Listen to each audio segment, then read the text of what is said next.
Second chapter start कर रहे हैं। लीनियर अलजेब्रा जो हमारी बुक चल रही है उसके अंदर यूनिट नंबर 3 का सेकंड चैप्टर है ये।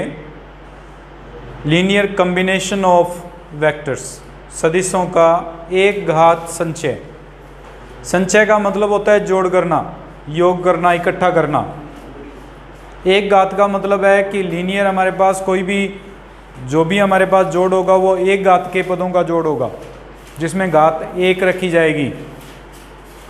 सदिशों का योग है, इसका मतलब जो वेक्टर स्पेस हमने डिफाइंड किया था V, उसके अवयवों को जोड़ते हुए अगर हम प्रदर्शित करें तो उसे हम एक घात संचय कहेंगे।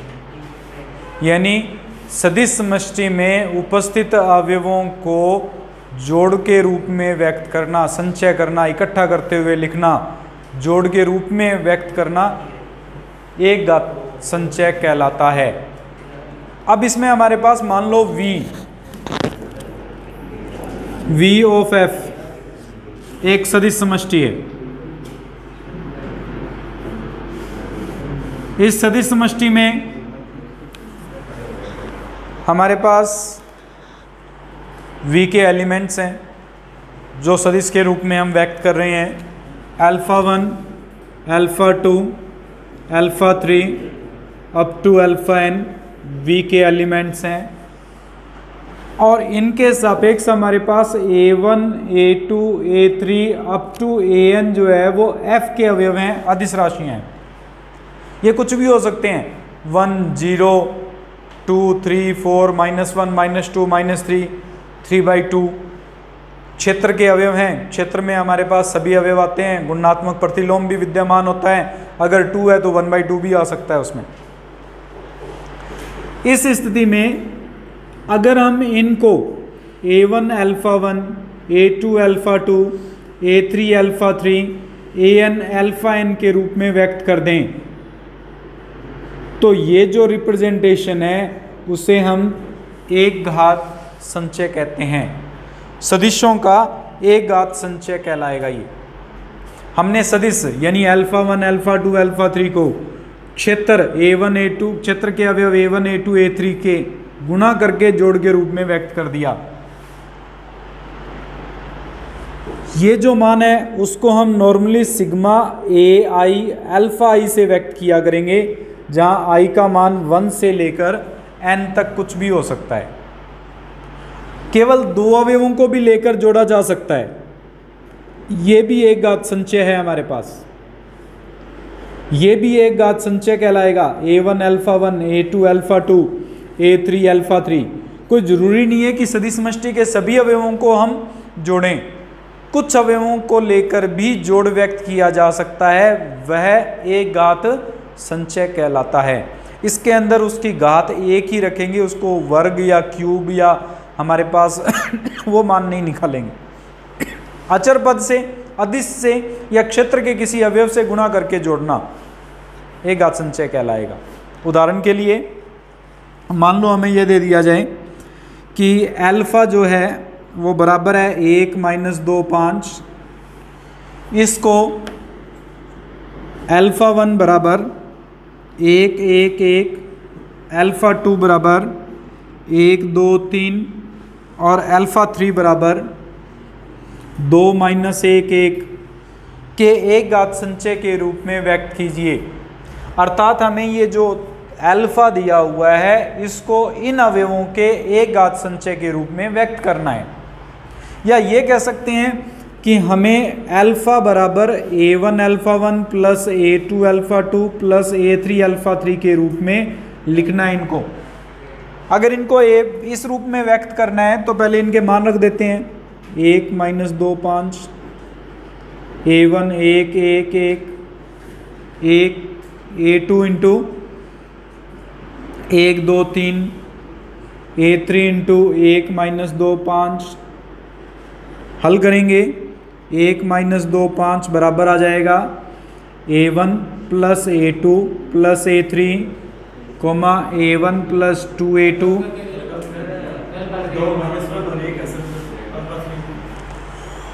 2 - 1 और 1 है।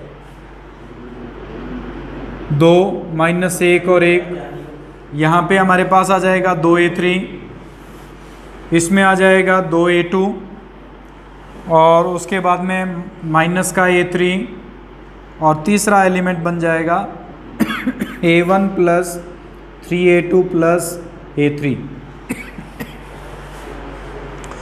दो पेयर इक्वल तभी हो सकते हैं जब उनकी वैल्यू इक्वल हो, यानी a1 plus a2 plus 2a3 का मान 1 होगा, a1 plus 2a2 minus a3 का मान -2 होगा और a1 plus 3a2 plus a3 का मान 5 आएगा।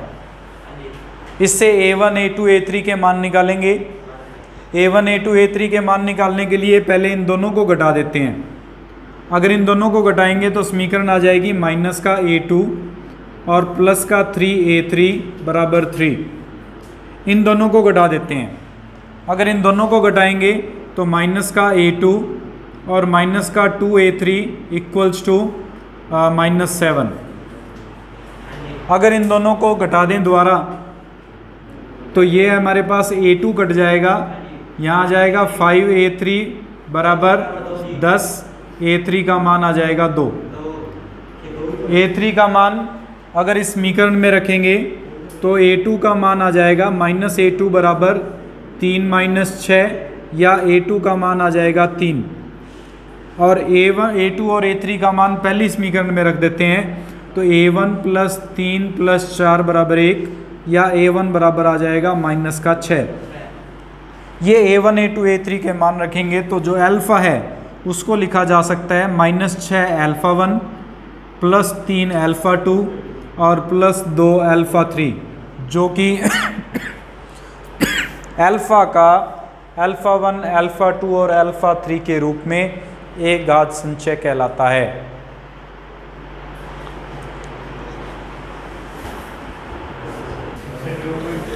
एक घातीय विस्तृति लीनियर स्पेन, अगर हमारे पास V ऑफ f कोई भी एक वेक्टर स्पेस है और S जो है वो इस V का सबसेट है जो अरिक्त है। अरिक्त का मतलब इसमें कोई ना कोई एलिमेंट जरूर है। अगर इनके अवयवों के लीनियर कम्बिनेशन बना दिए जाएं, मान लो S के अंदर हमारे पास α1 α2 α3 अवयव हैं तो लीनियर कम्बिनेशन एक तो बनेगा a1 α1, एक बनेगा a2 α2, a3 α3, a1 α1 plus a2 α2, a1 α1 plus a3 α3, a2 α2 plus a3 α3। इस तरह से जितने भी लीनियर कम्बिनेशन हम बना सकते हैं, या ये कह सकते हैं कि जो भी हमारे पास इसमें उपसमुच्चय बनेंगे, इसके उन उपसमुच्चयों में उपस्थित अवयवों का लीनियर कम्बिनेशन। इसके कितने उपसमुच्चय बन सकते हैं? 2 की घात 3 उपसमुच्चय बन सकते हैं, यानी 8 उपसमुच्चय बन सकते हैं।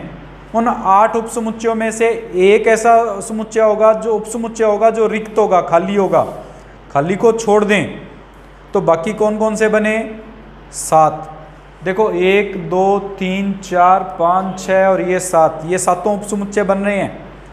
एक उपसमुच्चय जिसमें α1, एक में α2, एक में α3, एक में α1 और α2, एक में α2 और α1 और α3, एक में α2 और α3 और एक में α1 α2 α3 तीनों आ जाएंगे।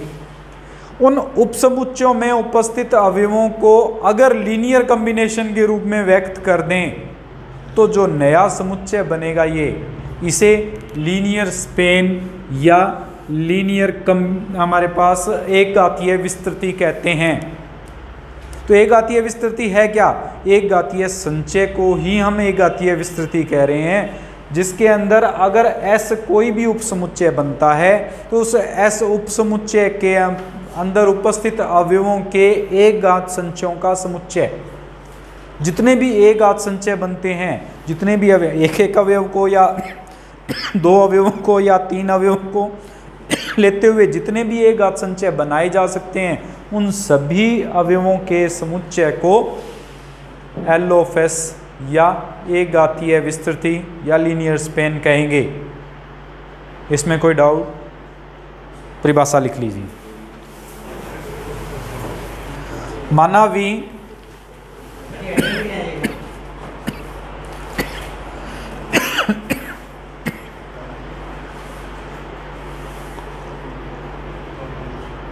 माना V ऑफ F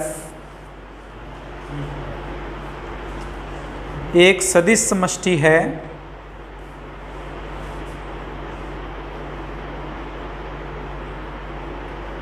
तथा S इसका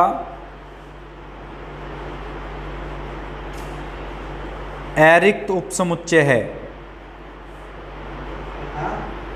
S इसका एक अरिक्त उपसमुच्चय है, तब S के परिमित उपसमुच्चयों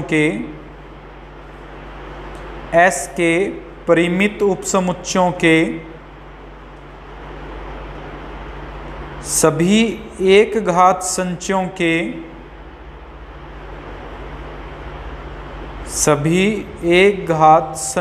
के समुच्चयों को एक घात संचयों के समुच्चय को S की एक घात विस्तृति कहते हैं। S की एक घात विस्तृति कहते हैं। इसे L ऑफ S से व्यक्त करते हैं और यह बराबर होगा हमारे पास सिग्मा AI अल्फा I, जहाँ AI बिलोंग्स टू F और alpha I belongs to S।